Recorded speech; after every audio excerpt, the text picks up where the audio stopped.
Hello दोस्तों, स्वागत है आप सभी का आपके अपने यूट्यूब चैनल स्मार्ट क्लासेस के इस नए वीडियो में। आज के इस वीडियो में हम पढ़ने वाले हैं कूलॉम बल का सदिश निरूपण। जी हाँ, आइए फटाफट हेडिंग लगाते हैं और आगे बढ़ते हैं। हेडिंग हमारी क्या लगेगी? कूलॉम बल का सदिश निरूपण।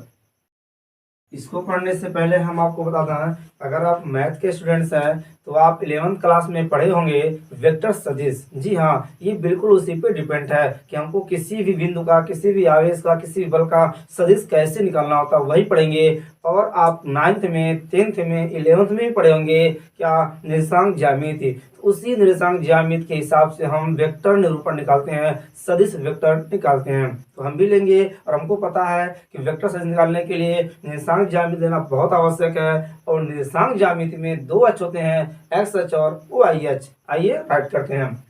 तो ध्यान से देखिए, ये हमारा क्या हो गया? वाई अक्ष, ठीक। और ये हमारा हो गया एक्स अक्ष। क्लियर है? ये एक्स अक्ष है और ये हमारा क्या है? वाई अक्ष। अब हम क्या करते हैं, इनके बीच दो बिंदु लेते हैं। एक लेते हैं Q1, ठीक, और एक लेते हैं Q2। क्लियर है? चलिए, ये Q2 हो गया, ये Q1 हो गया। अब हम क्या करते हैं, ये हमारा मूल बिंदु है, O है। ओके।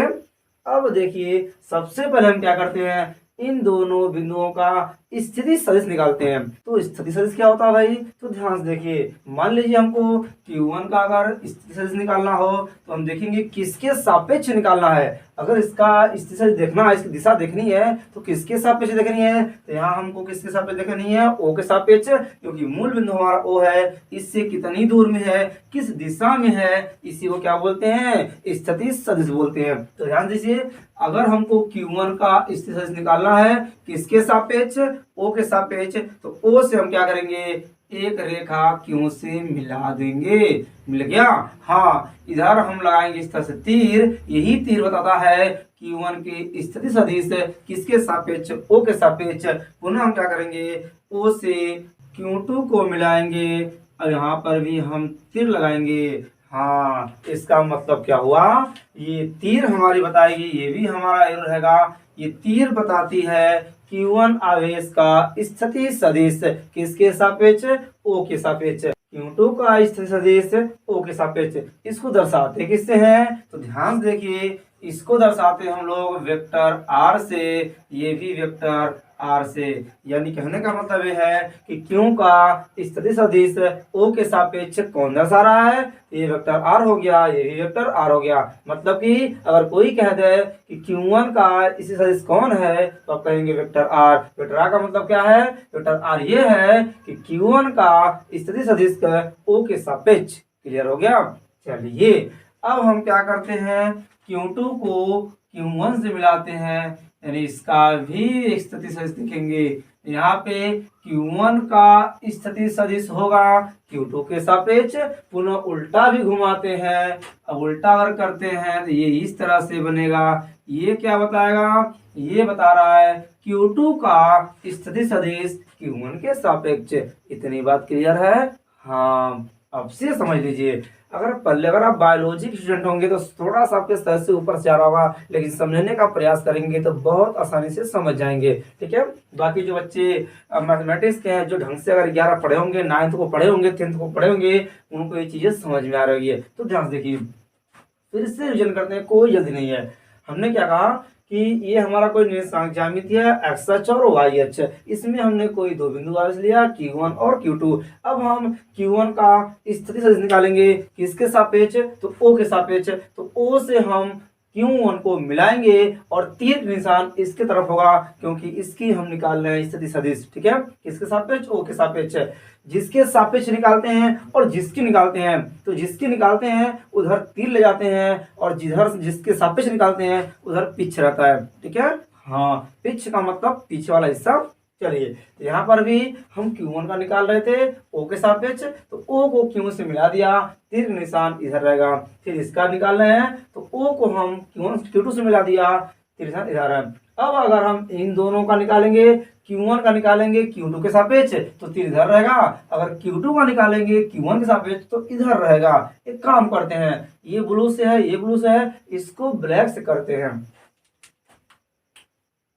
देखिए तो भाई हमने Q1 का स्थिति सदिश O के सापेक्ष निकाल लिया, इसको दर्शाया हमने किससे, वेक्टर R से, इसको वेक्टर R से। लेकिन अगर Q1 का स्थिति सदिश हम Q2 के सापेक्ष निकाले हैं, इसको किससे दर्शाएंगे, तो इसको दर्शाएंगे इस तरह से। ध्यान देखिए यहाँ वेक्टर R होगा, लेकिन हम देख रहे हैं किसके, Q1 का Q2 के सापेक्ष, यानी Q1 का Q2 के सापेक्ष, यानी R12 हो जाएगा। और इस तरह से उल्टा लग रहा है तो आप इस तरह से लिख सकते हैं सीधा करके, इस तरह से कि वेक्टर R12 यानी 1 का स्थिति सदिश 2 के सापेक्ष, आवेश 1 का स्थिति सदिश 2 के सापेक्ष। ठीक है, इसका निकालेंगे तो ये क्या है, Q2 का स्थिति सदिश है Q1 के सापेक्ष, तो इसको लिखेंगे वेक्टर R, ये हो जाएगा 2 1, यानी आवेश 2 का स्थिति सदिश 1 के सापेक्ष। इतनी बात क्लियर है। हाँ, अब एक काम करते हैं, इस बात को यहाँ पे राइट करते हैं ताकि और अच्छे से बात क्लियर हो जाए। तो देखिए यहाँ पे वेक्टर R क्या है भाई, तो यहाँ पे जो वेक्टर R है वो क्या है, तो ध्यान दीजिए यहाँ जो वेक्टर R है वह Q1 का स्थिति सदिश है O के सापेक्ष, यानी आवेश। क्लियर है, ध्यान दीजिए। एक काम करते हैं, ये Q1 का है तो इसको R1 मानते हैं, ये 2 का है तो R2 मानते हैं, ये हो जाएगा R1। और ये क्या है, R2, यानी वेक्टर R2 जो है वह क्या है, वह आवेश Q2 का O के सापेक्ष स्थिति सदिश है, लिखते हैं। हाँ, अब देखिए इतनी बात क्लियर है। अब हम निकालते हैं, ये लिखते हैं, यानी R12, वेक्टर R12 क्या है, आवेश Q1 का आवेश Q2 के सापेक्ष स्थिति सदिश, यानी इस आवेश का स्थिति सदिश है Q2 के सापेक्ष। तो लिखेंगे क्या है, वेक्टर R12, ये क्या है भाई, ये है आवेश किसके, Q1 का, आवेश Q1 का किसके सापेक्ष, Q2 के। ओके, अब देखिए वेक्टर 21 क्या है, वेक्टर 21 है आवेश 2 का स्थिति सदिश Q1 के सापेक्ष, यानी लिखेंगे वेक्टर R21, ये क्या है, ये है आवेश Q2 का। चलिए क्लियर हो गया। हाँ, यानी जो वेक्टर R12 है वह आवेश Q1 का स्थिति सदिश है Q2 के सापेक्ष, और जो वेक्टर 21 है वह Q2 का स्थिति सदिश है Q1 के सापेक्ष। इतनी बात क्लियर है। हाँ, अब हम क्या बात करते हैं, तो ध्यान से देखिए, ये हमारा प्लस आवेश है, ये भी प्लस आवेश है। अगर दोनों प्लस आवेश हैं तो हमको पता है कि ये एक दूसरे को प्रतिकर्षण करेंगे, एक दूसरे को धक्का मारेंगे। ये बोलेगा Q1 को भाई तुम मुझसे दूर जा, और ये बोलेगा इससे कि भाई तुम मुझसे दूर जा, यानी एक दूसरे को धक्का मारेंगे। जब एक दूसरे को धक्का मारेंगे तो ये भी और ये भी एक दूसरे का बल का अनुभव करेंगे, यानी Q2 के ऊपर कौन बल लगाएगा, Q1 लगाएगा, और Q1 के ऊपर Q2 बल लगाएगा। तो ध्यान से देखिए, इसके बल को भी दर्शाते हैं, यानी Q2 बल लगाया किस पे, Q1 पे, उधर लगाएगा, इसका बल हमारा इस तरह से होगा, राइट करते हैं। यानी Q2 जो है वो Q1 पे बल लगाएगा, इसका नाम क्या होगा, F12, वेक्टर F12। मतलब भाई आवेश Q1 पे, आवेश 1 पे आवेश 2 के कारण लगाया गया बल। अब इसका हम निकालते हैं बल सदिश, तो इसका इधर होगा, यानी इस पे बल कौन लगा रहा है, Q1 लगा रहा है, तो Q1 इधर लगा रहा है तो नीचे की तरफ होगा, यानी इधर होगा। देखिए तो ये हमारा क्या होगा, ये होगा वेक्टर F21, मतलब कि आवेश 2 पर आवेश 1 के कारण लगाया गया बल। इस बात को भी हम राइट करते हैं। तो ध्यान से देखिए, ये हमारा क्या है, वेक्टर F12। इसका मतलब क्या है, इसका मतलब ये है कि यहाँ पर राइट करते हैं ब्लैक से, कि आवेश मतलब आवेश Q1 पर Q2 के कारण जो भी बल लग रहा है उसको दर्शाते हैं वेक्टर F12 तथा जो वेक्टर 2F है यानी वेक्टर 21 इसका मतलब क्या हुआ आवेश 2 पर आवेश 1 के कारण लगा हुआ बल इसको भी यहाँ पे राइट करते हैं। चलिए हो गया। अब फटाफट इसको समझ लेते हैं। ध्यान से देखिए वेक्टर R1 क्या है तो वेक्टर R1 जो है वह Q1 का स्थिति सदिश है O के सापेक्ष यानी Q1 का O के सापेक्ष स्थिति सदिश कौन है वेक्टर R1। जो वेक्टर R2 है वह क्या आवेश Q2 का स्थिति सदिश है O के सापेक्ष। फिर वेक्टर 1 2 जो है वह ये कह रहा है कि 1 का मतलब आवेश 1 का स्थिति सदिश है Q2 के सापेक्ष तथा जो वेक्टर R21 है वह क्या है वह कह रहा है कि आवेश Q2 का स्थिति सदिश है Q1 के सापेक्ष। इतनी बात क्लियर है। हाँ अब आगे बढ़ते हैं।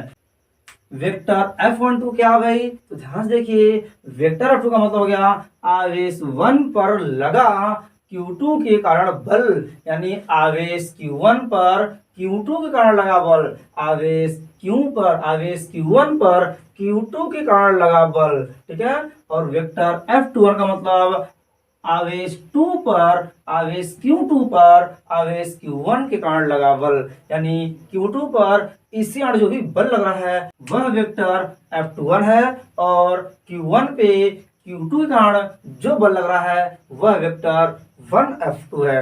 इतनी बात क्लियर है। अब हम लिखते हैं कूलाम बल। क्या लिखते हैं अब हम लिखते हैं कूलाम बल। तो ध्यान से देखिए कूलाम बल लिखने के लिए हमको पता है बल क्या है सदिश राशि है और सदिश राशि को लिखने के लिए हमको दो चीज चाहिए। एक चाहिए परिमाण की किसकी परिमाण की दूसरा चाहिए दिशा की। किसकी चाहिए भाई दिशा की चाहिए। तो ध्यान दीजिए दिशा कौन सी दिशा एकांक दिशा चाहिए। अब आपको हम बता दें परिमाण क्या होता है बल का परिमाण आपको पता होगा इस पे हम लोग वीडियो पढ़ चुके हैं। देखिए यहाँ से हमने पढ़ चुका है क्या कि जो हमारा बल का परिमाण होता है वह होता है Q1 इंटू Q2 बट्टा R का स्क्वायर ये हमारा परिमाण है। लेकिन दिशा कैसे निकालेंगे किसकी दिशा निकालनी है ये बताते हैं। तो ध्यान से देखिए कूलाम बल किसका निकालना भाई एक बल यहाँ पे एक बल यहाँ पे है यानी इस पे भी जो बल लग रहा है उसको राइट करना है इस पे जो बल लग रहा है उसको राइट करना है। तो पहले लगाते हैं हम F12 का। तो ध्यान से देखिए F12 का राइट करेंगे तो vector F12 is equal to परिमाण क्या है भाई तो परिमाण ये होता है यानी Q1 इंटू Q2 बट्टा R का स्क्वायर। तो भाई Q1 Q2 तो है लेकिन R कहाँ पे है तो R यहाँ पे राइट करते हैं यहाँ पे नहीं दिख रहा है। तो R इन आवेशों के बीच की दूरी है इन आवेशों के बीच दूरी हम R लिखेंगे। इतने सारे R देके कंफ्यूज मत होइएगा कोई कंफ्यूजन नहीं है। ये जो R वेक्टर R21 है वह Q2 का स्थिति सदिश बता रहा है। ये जो 1 2 है ये Q1 का स्थिति सदिश बता रहा है और ये है दूरी बता रहा है। कोई दिक्कत नहीं है। तो हो जाएगा हमारा क्या यहाँ पे हो जाएगा R का स्क्वायर हम सबको पता है। चलिए ये तो हो गया परिमाण ठीक। अब दिशा कैसे निकालेंगे तो ध्यान से देखिए F12 दिशा उधर है तो दिशा कौन बता रहा है यहाँ तो कोई ऐसा सिंबल नहीं है जो इसकी दिशा को बताए। ये तो बल है इधर लग रहा है लेकिन दिशा को बताने के लिए हम क्या करेंगे ये जो है ये क्या है वेक्टर R12 है ये किसकी दिशा सदिश है ये Q1 का स्थिति सदिश है। तो हम क्या करते हैं इसकी दिशा निकालते हैं जो बल की दिशा है। तो बल की दिशा निकालने के लिए एक ऐसी राशि लेते हैं जो सिर्फ और सिर्फ दिशा को ही बताए यानी दिशा की स्थिति बताए। तो उसको कहते हैं कैप R12। कंफ्यूज मत होइएगा भैया कितना R इसमें घुसेट है तो हर R का मतलब अलग अलग है सबको पता है। ये बता रहा है स्थिति सदिश इसका और ये बता रहा है स्थिति सदिश इसका और ये R इन दोनों के बीच की दूरी है।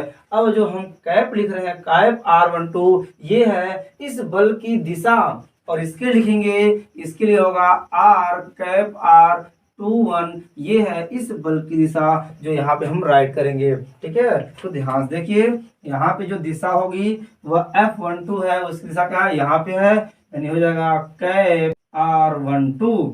आगे बढ़ाते हैं, अब हम लिखते हैं दूसरा कहानी कि वेक्टर F21 के लिए लिखेंगे, तो इसके लिए परिमाण क्या होगा, परिमाण तो वही होगा KQ1 इंटू Q2 बट्टा आर स्क्वायर, लेकिन दिशा अलग होगी। ध्यान देखिए, इसकी दिशा इधर है, जो कौन बता रहा है, कैप R21, कैप R21।